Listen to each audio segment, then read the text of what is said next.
আসসালামু আলাইকুম, welcome to my another video. আজকের মতো একটা ইউনিক খাবার বাসায় বানানো হচ্ছে। ভিডিওর প্রথমেই দেখে বুঝতে পারছেন কোন খাবারের কথা বলছি। হ্যাঁ, গ্রামের স্পেশাল খাবার, আমাদের বাঙালিদের মুখে লেগে থাকার মতো একটা খাবার, খুদের ভাত আর ভর্তা। এটা এখন গ্রামের স্পেশাল খাবার না বললেই চলে, কারণ খুদের ভাত প্লাস ভর্তা এখন সবাই খায়। ইভেন এমন কেউ নেই যে খেতে পছন্দ করে না।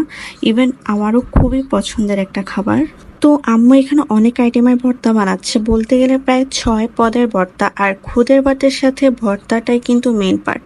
একটা কথা বলি, 2টা ভর্তা ছাড়া বাকিগুলোর নাম জাস্ট ভিডিওর ক্ষেত্রে নাম জানার চেষ্টা করলাম। সেগুলো হচ্ছে শীদলের ভর্তা, চাপা শুটকির ভর্তা, চিংড়ি মাছের ভর্তা, লইটা শুটকির ভর্তা, কালিজিরা ভর্তা, আলুর ভর্তা, ছড়ি কচুর ভর্তা।